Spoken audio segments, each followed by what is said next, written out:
प्रभु यीशु मसीह के नाम की स्तुति हो। मसीह में आप सब लोगों को स्नेह वंदन। आज जो है हम लोग रोमियो के पत्र पहला अध्याय उसका 1 से लेके 15 वचन के अंदर रुककर पौलुस अपने प्रति और परमेश्वर ने उनके हाथ में दिया गया वो सुसमाचार के प्रति उनका कन्विक्शन क्या था करके हम लोग ज़रा देखेंगे। सिंपल तरीके से अगर हम बोलेंगे तो उसे परमेश्वर का दास पौलुस अपने आप को क्या मानता था और उनको सौंपा गया वो सुसमाचार को किस तरह मानता था। How did he regard himself and the gospel, उसके बारे में जो है आज हम लोग रोमियो के पत्र पहला अध्याय उसका 1 से लेके 15 वचन के अंदर रुककर हम लोग देखेंगे। एक वर्स बाय वर्स स्टडी नहीं है, हम लोग पूरा 15 वर्सेस को जो है यहाँ पर समझने के लिए नहीं जा रहे, बल्कि उसके अंदर रुककर जो वचनों को जो है इस दो विषय के प्रति हम लोग देखेंगे। पौलुस अपने बारे में और पौलुस को सौंपा गया सुसमाचार के बारे में पॉल का क्या कन्विक्शन था। सबसे पहले अजीज़ों हम लोग जो है रोमियो के पत्र पहला अध्याय उसका पहला वचन में अपने ध्यान को लेके आएंगे। पौलुस यहाँ पर कहता है कि पौलुस की ओर से जो यीशु मसीह का दास है और प्रेरित होने के लिए बुलाया गया और परमेश्वर के उस सुसमाचार के लिए अलग किया गया है। बड़े खूबसूरत तरीके से पौलुस अपने बारे में यहाँ पर हमें परिचय दे रहा है।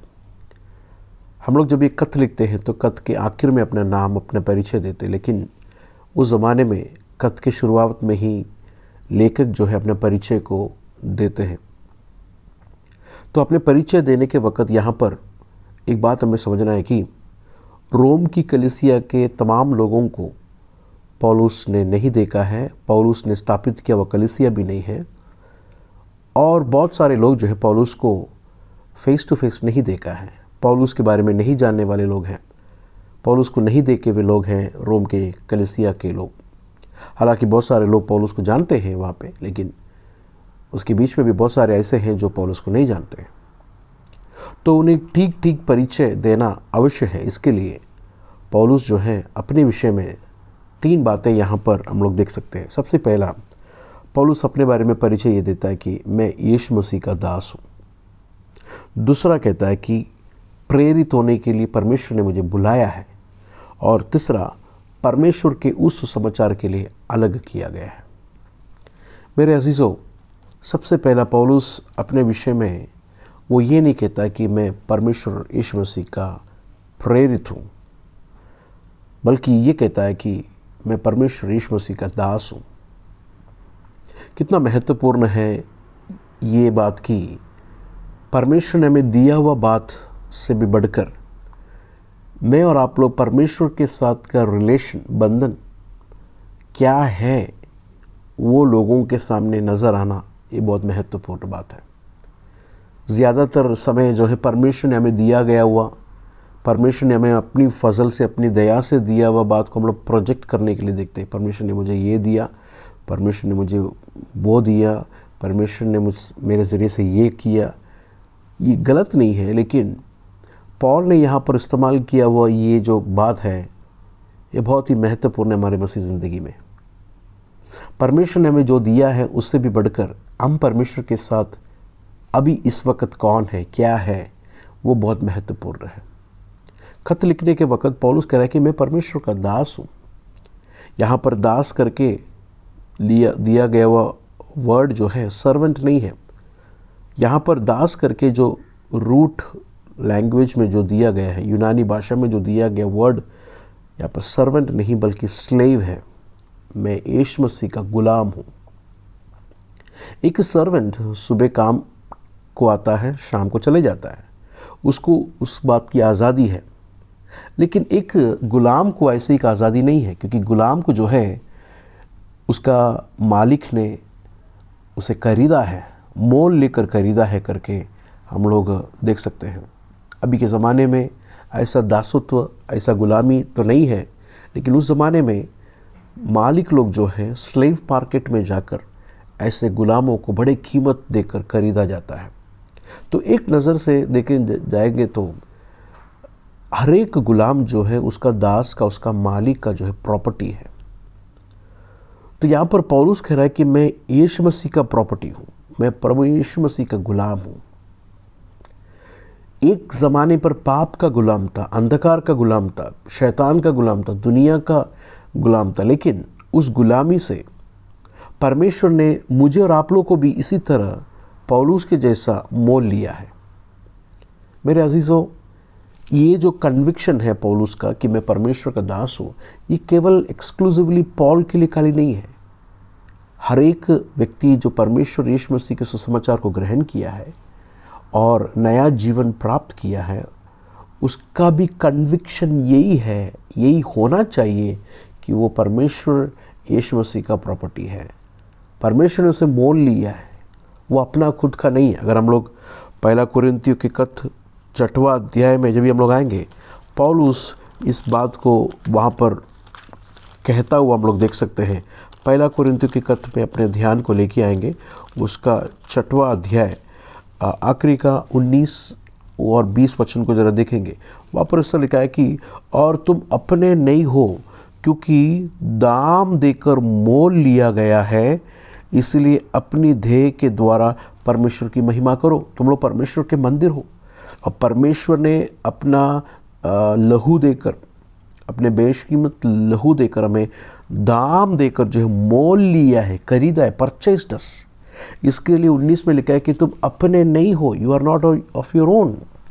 परमेश्वर ने मुझे और आप लोगों को जो है खरीदा है कर हम लोग देख सकते हैं। यही बात को पौलुस यहाँ पर बड़े व्यक्त रूप से कहता है कि परमेश्वर ने मुझे मोल लिया है और परमेश्वर की इच्छा को करने के लिए। एक स्लेव जो है उसका आंखें जो है अपने मालिक पर रहता है, उसकी आज्ञाओं पर रहता है और उस मालिक के बात को करने के लिए वो उत्साहित होता है। उसका लालसा जो है, उसका ईगरनेस जो है पर उस मालिक का इच्छा को पूरा करना है। वही बात को हम लोग 1:10 में देख सकते हैं। रोमियो 1:10 में पौलुस कहता है कि और नित्य अपनी प्रार्थना में विनती करता हूँ कि किसी रीति से अब तुम्हारे पास आने की मेरी यात्रा परमेश्वर की इच्छा से सफल हो जाए। पौलुस कहता है कि मैं रोमियो भाइयों के पास या उस कलीसिया के पास पौलुस आना लालसा करता है, लेकिन उनकी इच्छा भी परमेश्वर की इच्छा के प्रकार होने के लिए उसकी प्रार्थना है। वो प्रार्थना भी देखिए पौलुस लालसा करता है, पौलुस जो है उनका मन में इच्छा है और तैयार है रोम में जाने के लिए, लेकिन प्रार्थना देखो किस तरह करता है कि ये बोलकर कि परमेश्वर की इच्छा के अनुसार वो मेरी यात्रा को सफल करे, अकॉर्डिंग टू गॉड्स विल। और ये बात कितना सच हो गया कि पौलुस जो है रोम में अपनी इच्छा के अनुसार नहीं पहुंच गया जिस तरह हम लोग सोचते हैं। पौल एक बंदीगृह में हाथ और पैरों में जो है जंजीरों को डालकर एक प्रिजनर के जैसा पौल जो है रोम में पहुंचता है करके हम लोग प्रेरितों के काम 28वां अध्याय जब भी पढ़ेंगे तो हमें पता चलेगा। आखिरी चैप्टर में देखेंगे तो रोम में पौलुस पहुंच गया, लेकिन जिस तरह हम लोग सोचते हैं जैसा है ना कि एयरपोर्ट में या कोई जगह पर पहुंच के और लोग जो है गुब्बारे लेके आए, फूल लेके आए, फूल चढ़ाए, बड़े ग्रीटिंग्स के साथ, इंतज़ार के साथ लोग खड़े हैं, नारे लगा रहे हैं। नो, ऐसा कुछ नहीं था। ऐसा कोई वेलकमिंग वहाँ पर नहीं हुआ, बल्कि एज ए प्रिजनर जो है पॉल रोम में पहुँचा। पॉल की इच्छा के अनुसार नहीं, पॉल जैसा सोचा वैसा नहीं, बल्कि परमेश्वर की इच्छा के अनुसार पॉल जो है रोम में पहुँचा कर हम लोग देख सकते हैं। मेरे अजीज़ों, मैं और आप लोग परमेश्वर के दास और अगर दासी हैं तो हमारी भी प्रार्थना भी यही होना चाहिए। मसीह ने सिखाया वो प्रार्थना भी यही है, जैसी तेरी मर्ज़ी आसमान में पूरी होती वैसे ही इस धरती पर भी पूरी हो। परमेश्वर की मर्ज़ी किस तरह जो आसमान में पूरी होती है वैसे किस तरह धरती में पूरी होती है, थ्रू अस, मेरे और आप लोग के ज़रिए से। पॉल परमेश्वर की इच्छा को पूरा किया। इसके लिए परमेश्वर की जो इच्छा जो स्वर्ग में है, जो परमेश्वर में है, वो इच्छा को इस धरती पर उन्होंने पूरा किया। यीशु मसीह ने इसी तरह परमेश्वर की इच्छा को इस धरती पर पूरा किया। यही यीशु के पद चिन्हों पर चलने के लिए मुझे और आप लोगों को परमेश्वर ने बुलाया है। परमेश्वर की इच्छा को, परमेश्वर की मर्ज़ी को इस धरती में हम लोग पूरा करने के लिए। To do God's will in this world. तो उनके अंदर लालसा है, उनके अंदर इच्छा है, उनके अंदर वो तैयार है रोम में जाने के लिए, लेकिन प्रार्थना ये है कि परमेश्वर की मर्ज़ी के अनुसार, परमेश्वर की इच्छा के अनुसार रास्ता खोले। अगला पद जो पौलुस अपने बारे में कहता है, उनका अपना कन्विक्शन ये है कि प्रेरित होने के लिए बुलाया गया है। प्रेरित नहीं तो अपोस्टल। यहाँ पर जब भी हम लोग अपोस्टल करके, या अपोस्टल का मतलब ये है कि भेजा गया हुआ, तो सिंपल वर्ड है, मतलब भेजा गया हुआ। उसको दो मतलब से हम लोग को समझना है। सबसे पहला अपोस्टल, जो कैपिटल ए अपोस्टल जो है, 13 अपोस्टल्स को बुलाते हैं, 12 नहीं 13। हमको मालूम है यीशु मसीह ने 12 चेलों को चुना, नहीं तो 12 अपोस्टल को चुना, चेले नहीं 12 अपोस्टल को। चेले तो बहुत थे, लेकिन उन चेलों में से 12 अपोस्टल्स को चुना, जिसमें यूदा इस्करियोत जो है आखिर में वो अपने जान को दे दिया कर हम देखते हैं। उसके जगह पर प्रेरितों के काम पहला अध्याय में जब हम पढ़ेंगे तो बाकी प्रेरित होने 11 प्रेरित होने मत्तियुस को चुना, 12 अपोस्टल वहाँ पर हैं। और 13वां अपोस्टल जो है, मैं उसको पौलुस को जो है यीशु मसीह का अपोस्टल करके हम लोग देख सकते हैं। तो we have apostles of Christ, मसीह का प्रेरित लोग, तो मसीह का अपोस्टल्स हम लोग देख सकते हैं। दूसरा अपोस्टल्स जो नया नियम में बताया गया है, वो इन जनरल ब्रॉडली यूज़ किया गया है। वो टीचर हो सकता है, वो इवेंजलिस्ट हो सकता है, वो प्रचारक हो सकता है, परमेश्वर ने भेजा गया हुआ परमेश्वर का अपोस्टल्स ने, तो कलीसिया का अपोस्टल्स फॉर द चर्च, कलीसिया के अपोस्टल्स जो परमेश्वर ने भेजा गए हुए। लेकिन एक्सक्लूसिवली जो कैपिटल ए वाला अपोस्टल है वो केवल 13 अपोस्टल है, यीशु मसीह का डायरेक्ट अपोस्टल्स और पौलुस करके हम लोग देख सकते हैं। अपोस्टल नहीं तो अपोस्टल करके जो कैपिटल ए अपोस्टल है, जो केवल 13 लोगों को हम लोग बता सकते हैं, वो अपोस्टल होने के लिए क्या रिक्वायरमेंट है? नंबर 1, परमेश्वर का डायरेक्ट रेवलेशन मिला हुआ लोग होना चाहिए। गलाती की खत पहला अध्याय उसका पहला वचन जब भी हम लोग पढ़ेंगे, पौलुस अपने विषय में ये कहता है। उसके बाद हम लोग जो है प्रेरितों के काम में जब भी हम आएंगे, पहला अध्याय उसका पहला वचन में पौलुस कहता है कि पौलुस की जो ना मनुष्य की ओर से और ना मनुष्य के द्वारा, वरन यीशु मसीह और परमेश्वर पिता के द्वारा जिसने उसको मरे हुए में से जिलाया है, प्रेरित है। ना मनुष्य की ओर से या कोई संस्था या कोई इंस्टीट्यूशन की ओर से, या इवन 12 चेले लोग ने भी नहीं अपॉइंट किया उनको, बल्कि पौलुस कहता है कि परमेश्वर ने ही मुझे डायरेक्ट अपॉइंट किया है करके कहता है। उसका 11 वचन और 12 वचन में देखते हैं कि हे भाइयों, मैं तुम्हें बता देता हूँ कि जो सुसमाचार मैंने सुनाया है वो मनुष्य की नहीं है, it is not from man, क्योंकि वह मुझे मनुष्य की ओर से नहीं पहुंचा और ना मुझे सिखाया गया, पर यीशु के प्रकाशन से मिला, by the revelation of Jesus Christ. तो बाकी 12 चेलों के जैसा पॉल को भी परमेश्वर ने डायरेक्ट अपॉइंट किया है एज अपोस्टल, और परमेश्वर का रेवलेशन डायरेक्ट मिला हुआ व्यक्ति है पौलुस करके हम लोग वचन में देखते हैं। प्रेरितों के काम में जब भी हम लोग आएंगे, उसका पहला अध्याय में जब भी हम लोग आएंगे तो वहाँ पर यूदा के जगह पर दूसरा एक प्रेरित को जो है अपॉइंट करता है। लेकिन अपॉइंट करने से पहले रिक्वायरमेंट ज़रा सुनिए। 11 पहला अध्याय, प्रेरितों के काम पहला अध्याय उसका 21 और 22 हम लोग देखेंगे तो इस तरह कहते हैं, इसलिए जितने दिन तक प्रभु यीशु मसीह हमारे साथ आता जाता रहा, अर्थात यूहन्ना के बपतिस्मा से लेकर उसके हमारे पास से उठाए जाने तक जो लोग बराबर हमारे साथ रहे थे, उचित है कि उनमें से एक व्यक्ति हमारे साथ उसके जी उठने का गवाह हो। They are the direct first witnesses of Jesus Christ. तो यहाँ पर देखिए, यूदा के जगह पर किसी व्यक्ति को जब भी चुनने के वक्त रिक्वायरमेंट्स देखें कि शुरू से लेके आखिरी तक, जी उठने तक और उठाए जाने तक यीशु के साथ रहा हुआ लोगों को जो है प्रेरित लोग चुन रहे करके हम लोग देख सकते हैं। तो अपोस्टल होना है तो कैपिटल ए अपोस्टल अगर होना है तो वो डायरेक्ट रेवलेशन फ्रॉम गॉड, परमेश्वर से डायरेक्ट प्रकाशित मिला हुआ व्यक्ति होना चाहिए। परमेश्वर ने डायरेक्ट चुना हुआ व्यक्ति होना चाहिए और फर्स्ट विटनेसेस होना चाहिए। सेकंड जो है, नए नियम को लिखा गए हुए लोग थे अपोस्टल लोग, नए नियम के वचनों को जो है लिखा गए हुए लोग थे अपोस्टल लोग। हम लोग देख सकते हैं पत्रोस होने दो, यूहन्ना होने दो, पौलुस होने दो, परमेश्वर ने उन्हें अधिकार दिया था नए नियम के वचन को लिखने के लिए। ऐसा कोई आज नहीं है जो वचन को लिखे, परमेश्वर ने ऑलरेडी प्रकाशित वचन दे दिया है अपने अपोस्टल को, वो लोग फाउंडेशन है। तीसरा जो है, they had authority over the church, कलीसिया के ऊपर उन्हें अधिकार था। तो पॉल यहाँ पर जब भी हम लोग देखते हैं रोमियो के खत में कह रहा है कि परमेश्वर ने मुझे प्रेरित होने के लिए बुलाया गया है, वो उनका टाइटल बताने के लिए नहीं, बल्कि कलीसिया को ये बताने के लिए कि जो आगे जो आप लोग जो सुनने वाले जो वचन है, आगे जो मैं लिख रहा हूँ ये चीज़ जो है, ये इट हैज़ एन अथॉरिटी, क्योंकि परमेश्वर का डायरेक्ट वचन है, परमेश्वर ने मुझे सौंपा है।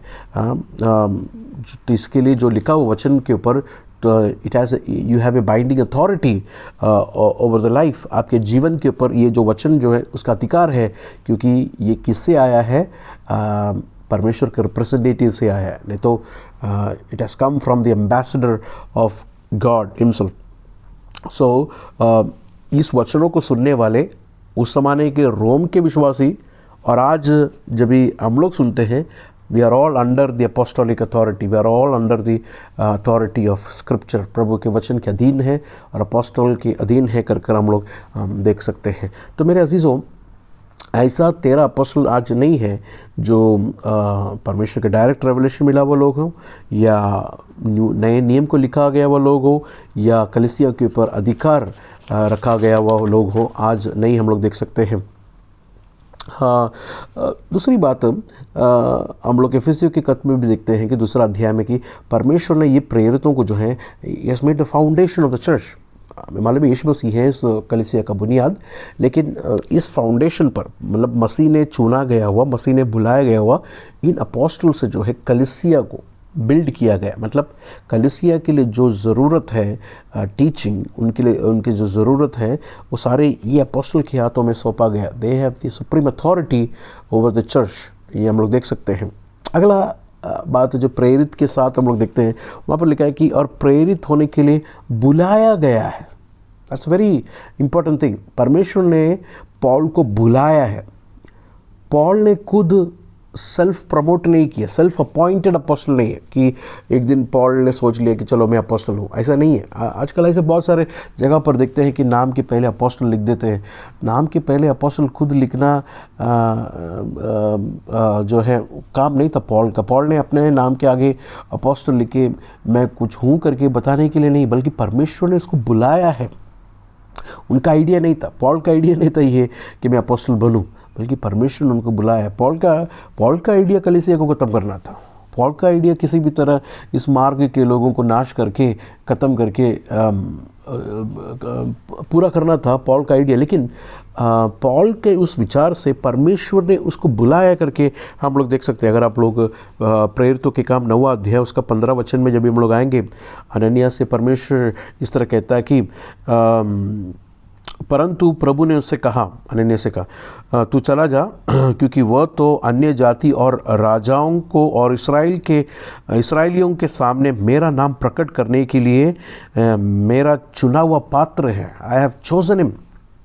और मैं उसे बताऊंगा कि मेरे नाम के लिए उसे कैसा कैसा दुख उठाना पड़ेगा। सो परमेश्वर ने भेजा है, परमेश्वर ने चुना है और परमेश्वर ने उनको कॉल की है। पर पॉल का आइडिया ही नहीं था अपोस्टल बनने का। तो इसके लिए मेरे अजीज़ों, ये बात हमें गौर से अच्छी तरह समझना है कि परमेश्वर ने उनको चुना है। कहाँ पर चुना, कब चुना?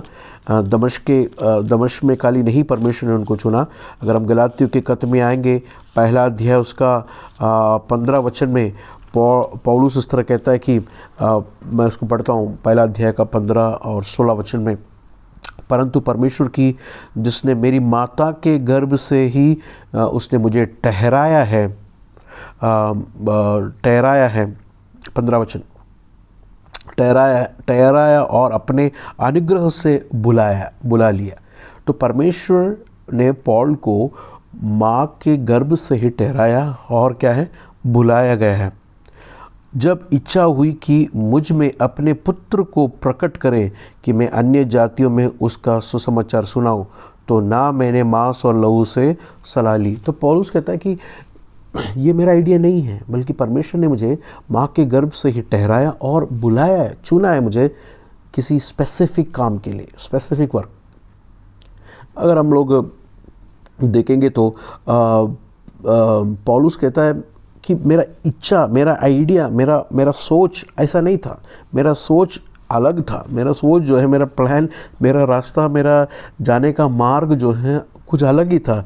लेकिन उस मार्ग से परमेश्वर ने मुझे बुलाया। यस कॉल्ड अस, यस कॉल्ड मी। मेरे अजीज़ों, केवल पौलुस को काली नहीं, बल्कि आज इस वचन को सुनने वाले आपको और इस वचन को प्रचार करने वाले मुझे भी परमेश्वर ने बुलाया। Yes called you and me, है कि नहीं? अगर परमेश्वर अगर हमें नहीं बुलाते तो हम यहाँ पर नहीं होते थे। मैं हमेशा इस तरह सोचता हूँ, लाजरस जो है उस मरा हुआ हालत में, तो सड़ा हुआ हालत में, जिस तरह उनके बहन कहा कि बदबू आता हुआ हालत में था, लेकिन परमेश्वर ने वहाँ पर आकर उसका नाम पुकार कर लाजरस तो बाहर आकर के बुलाया। वो बुलाहट नहीं होता तो लाजरस कभी बाहर नहीं आता था। इसे हम लोग आत्मिक रीति से अगर हम देखेंगे तो इसी तरह मैं और आप लोग भी एफिसियों 2:1 से हम पढ़ेंगे तो अपने कसूर और गुनाह में मरे हुए लोग थे। लेकिन इस मरा हुआ हालात में, दशा में यीशु मसीह ने हमें बुलाया। ही हैज़ कॉल्ड अस, और हमें उस मृत्यु से हमें जीवन दिया। और हमें अभी परमेश्वर ने किसके लिए बुलाया? एक मकसद के लिए बुलाया, एक पर्पस के लिए बुलाया है। उनके बारे में to represent him in this world, इस धरती में, इस दुनिया में परमेश्वर के रिप्रेजेंटेटिव होकर गवाही देने के लिए, गवाह होकर जीने के लिए परमेश्वर ने मुझे आप लोग को बुलाया है। अगला तीसरा बात जो है पौलुस के बारे में हम लोग देखते हैं कि वहाँ पर लिखा है कि और परमेश्वर के उस सुसमाचार के लिए अलग किया गया। पौलुस कहता है कि I M set apart for the gospel. आम लोगों के, नहीं तो आम चीज़ में से जो है पौलुस को परमेश्वर ने अलग किया गया, सेट अपार्ट, एक नैरो पर्टिकुलर रीज़न के लिए, एक वन पर्टिकुलर रीज़न के लिए। अगर मिसाल के तौर से हम लोग देखेंगे तो प्रभु मेज में हम लोग इस्तेमाल करने वाला बर्तन और जो ग्लास होता है वो हम लोग केवल संडे के दिन खाली, होली कम्युनियन के टाइम खाली यूज़ करते हैं, राइट? या अगर कोई गेस्ट अगर घर में आएंगे तो बर्तन कमी हुआ तो हम लोग वो बर्तन इस्तेमाल नहीं करते, वो प्लेट इस्तेमाल नहीं करते, क्योंकि एक स्पेसिफिक काम के लिए उस प्लेट को जो है, उस ग्लास को अलग किया गया है। उसके जैसा दिखता हुआ बहुत सारे प्लेट्स और ग्लासेस है सेम, लेकिन इसको एक स्पेसिफिक काम के लिए अलग किया गया। इसी तरह पौल कहता है कि परमेश्वर ने मुझे भी अलग किया गया है। मेरे अजीज़ों, मुझे और आप लोगों को भी प्रभु ने इसी तरह अलग किया है कि नहीं? अगर हम लोग मत्ती का सुसमाचार 28वां अध्याय हम लोग पढ़ेंगे 19 वचन से लेके, तो वहाँ पर हम लोग परमेश्वर के उस अंतिम आज्ञा को देखते हैं, महान आज्ञा को देखते हैं।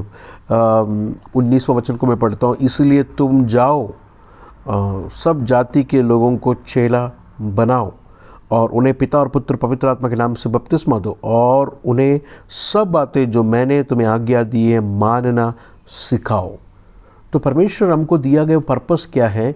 That while we are going make disciples. जब भी हम लोग जा रहे हैं, मतलब आप जॉब करने वाले होंगे, आप बिजनेस करने वाले होंगे, शायद आप लोग प्रॉपर जॉब होगा या प्रोफेशनल जॉब होगा आप लोगों के, लेकिन जब आप on the way when you are going make disciples, जब भी आप ऐसे कामों में जो व्यस्त हैं अपने हर दिन के कामों में, एक बात नहीं भूलना कि परमेश्वर ने मुझे और आप लोगों को अलग किया गया फॉर ए स्पेसिफिक पर्पस, परमेश्वर यीशु मसीह का सुसमाचार सुनाने के लिए।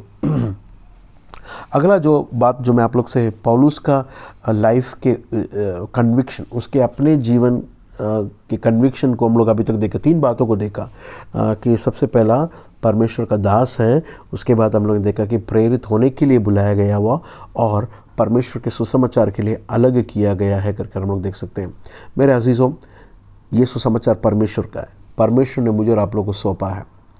अब परमेश्वर के सुसमाचार को मैं और आप लोग कभी भी जो है उसे मैनिपुलेट नहीं करना।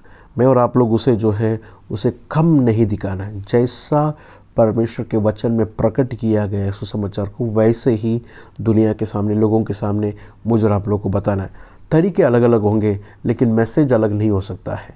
हमें अप्रोचेस अलग अलग होंगे लेकिन मैसेज अलग नहीं हो सकता है। मेरे अजीज़ों, मैं बहुत इस बात में दुखी हूँ कि बहुत दफ़ा तरीके भी अलग होते हैं, मैसेजेस भी अलग हो जाते हैं। ऐसा नहीं होना चाहिए। तरीके अलग होते हैं, अलग अलग लोग होते हैं, इसके लिए हमें प्रेजेंट जो है गॉस्पल प्रेजेंटेशन अलग हो सकता है, लेकिन गॉस्पल मैसेज अलग नहीं हो सकता है मेरे अजीज़ों। तो इसके लिए ये बात हमें समझना है कि ये मेरा नहीं है, ये मेरा खुद का अपना आइडिया नहीं है, बल्कि ये परमेश्वर का सुसमाचार है और इसे मैं कम नहीं दिखा सकता हूँ, इसे मैं कोई मैनिपुलेट नहीं कर सकता हूँ, इसे मैं वाटर डाउन नहीं कर सकता हूँ। इसको जो है अपनी मर्ज़ी, अपनी इच्छा को डालकर मेरे लाभ के लिए मैं कुछ नहीं कर सकता हूँ।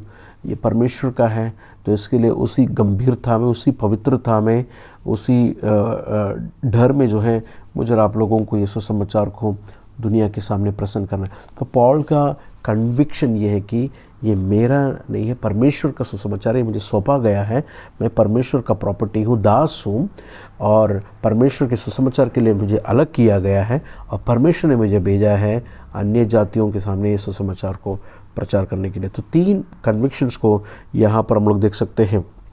अगला जो है पहला अध्याय उसका 5वां वचन जब हम लोग पढ़ेंगे, पॉल कहता है कि उसके द्वारा हमें अनुग्रह और प्रेरिताई मिली। पॉल ये नहीं कह रहा है कि मैंने प्रार्थना करके, उपवास करके ये पाया। आज बहुत जगह पर जो है स्कूल्स होते हैं जो प्रॉफिट्स बनाते, पैसा दो, स्कूल में भर्ती हो जाओ और प्रॉफिट बनो। ऐसा प्रभु के वचन में हम लोग नहीं देख सकते हैं कि आप पैसा देकर प्रॉफिट बन सकते हैं या पैसा देकर अपोस्टल बन सकते हैं। पौलुस कहता है कि मुझे ये प्रेरिताई और अनुग्रह मुझे परमेश्वर से मिला है। यहाँ पर पौलुस का ह्यूमिलिटी को जरा देखें। परमेश्वर का दास पौलुस ने ये सब लेके नहीं आया या कुछ पढ़ाई करके उन्होंने प्राप्त किया बात नहीं, बल्कि आत्मिक दारिद्रता को देखे, इस व्यक्ति के पुअर इन स्पिरिट को देखे, परमेश्वर से मुझे मिला है। मेरे अजीज़ों, जो कुछ भी हम लोग कर रहे हैं ना, ये हमें परमेश्वर से मिला है, परमेश्वर ने हमें दिया है। अगर परमेश्वर हमें नहीं दिया जाता, we are beggars, we are bankrupt sinners. मैं और आप लोग कुछ भी नहीं है, मैं और आप लोग के अंदर कुछ भी नहीं है कि हम परमेश्वर के लिए कुछ करें। परमेश्वर ने मुझे कुछ दिया है, इसके लिए दिया वो में से मैं लेकर आप लोगों को बता रहा हूँ। इट इज़ नॉट कि मैंने कुछ किया है। यहाँ पर पौलुस कहता है कि परमेश्वर से प्रेरिताई और ये अनुग्रह मिली है। मेरे अजीज़ों, ये बात मेरा और आप लोग का भी कन्विक्शन होना है। पौलुस का कन्विक्शन ये था कि परमेश्वर से मुझे ये बात मिला है। किसके लिए मिला है? कि उसके नाम के कारण, फॉर इस नेम सेक, जो कुछ भी प्रभु ने मुझे दिया है ये प्रभु के नाम के लिए, for his name's glory, for God's glory. जब भी हम लोग ये कन्विक्शन हमारे अंदर होंगे तो ही इस हिसाब से मैं और आप लोग जी सकते हैं। नहीं तो मैंने प्रार्थना करके प्राप्त किया, मैंने कुछ करके मुझे ये मिला है कर हम करें बोलेंगे तो हम हमेशा अपने विषय में घमंड करेंगे। लेकिन यहाँ पर एक घमंड की आवाज़ नहीं है, बल्कि यहाँ पर पौल कहता है कि परमेश्वर से मुझे मिला है ये अनुग्रह, परमेश्वर से प्रेरिताई मुझे मिली है। ये किसके लिए मिली है? फॉर गॉड्स ग्लोरी, परमेश्वर के नाम की महिमा के लिए। इसके लिए उनका तात्पर्य यही था। 1:10 में हम लोग ने देखा कि वो नित्य यही प्रार्थना करते रहते थे कि किसी भी तरह परमेश्वर की इच्छा सफल हो जाए, परमेश्वर की इच्छा जो है वो पूरी हो जाए। पौल का प्रार्थना ये था। और पौल किस विषय के लिए प्रार्थना कर रहा था? किस इच्छा के लिए प्रार्थना कर रहा था?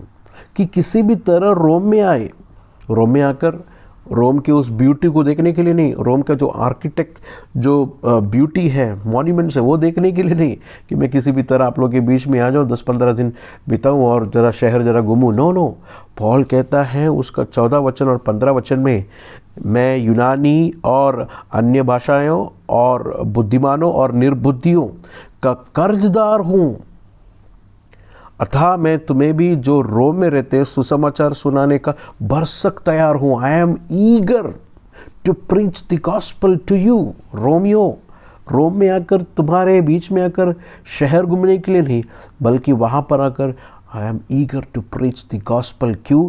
क्योंकि मैं निर्बुद्धियों या बुद्धियों, यूनानी होने दो, यहूदी होने दो, कोई भी होने दो, विश्वासी होने दो, हर एक लोग को सुसमाचार सुनाने के लिए मैं कर्जदार हूँ।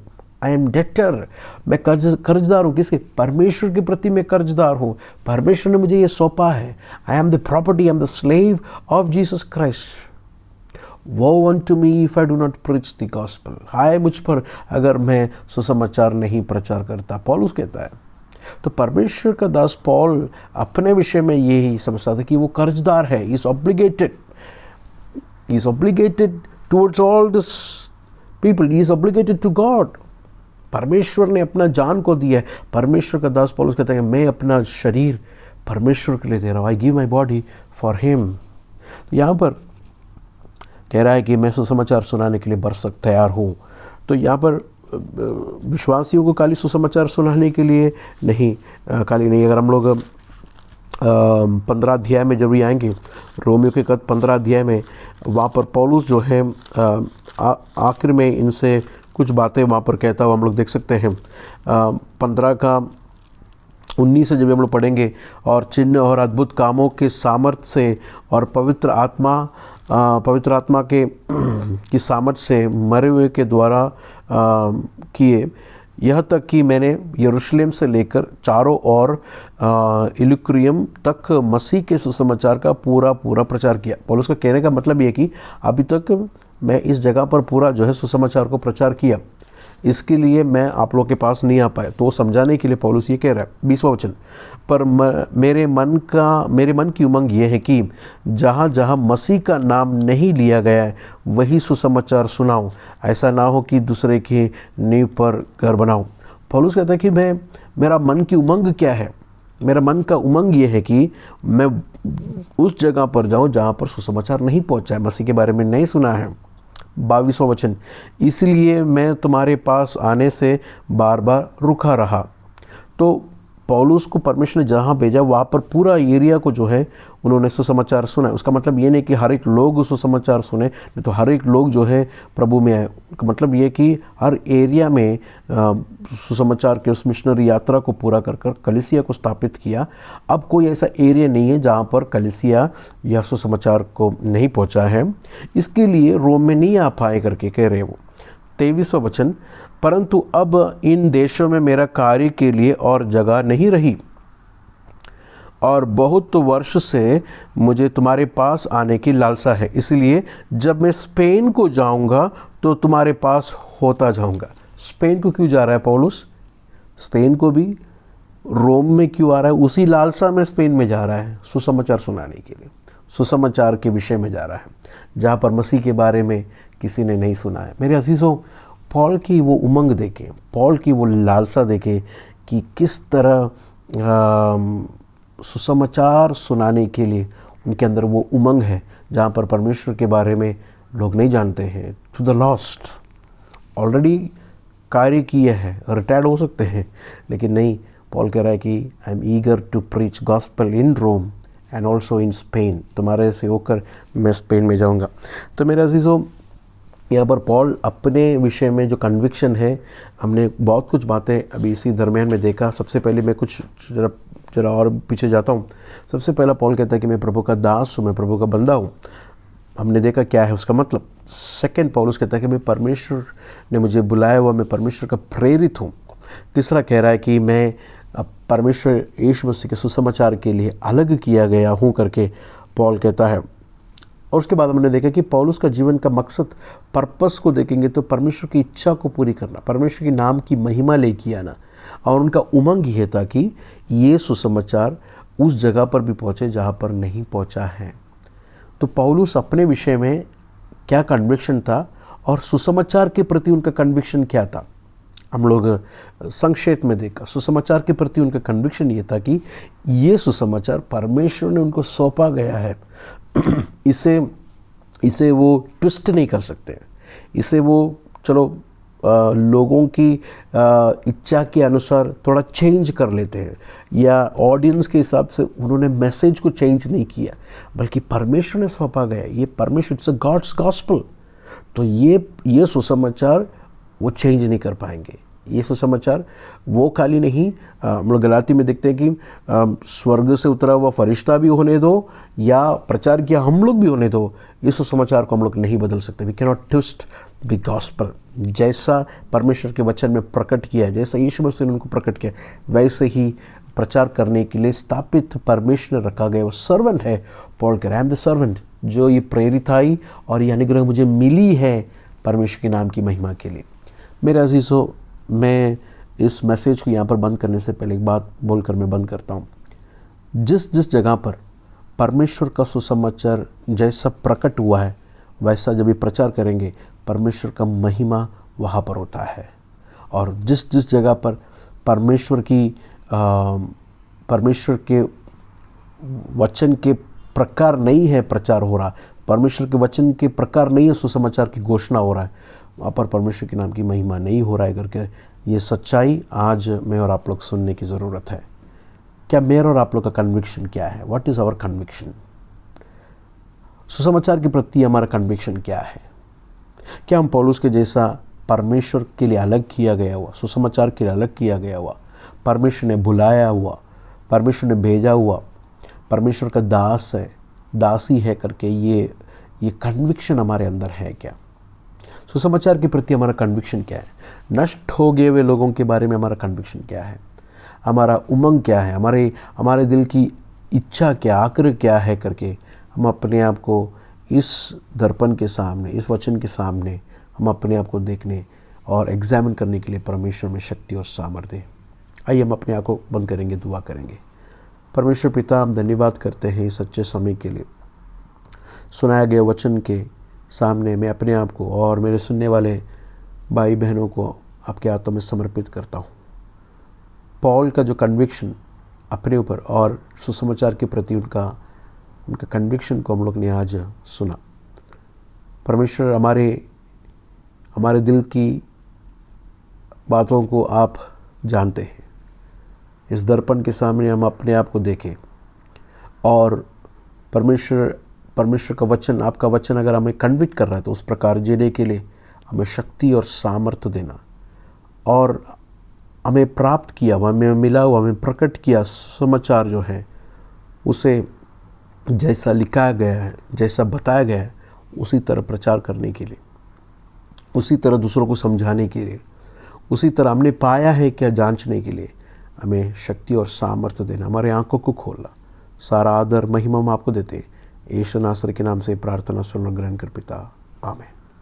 प्रभु आप सबको आशीष दे। God bless you.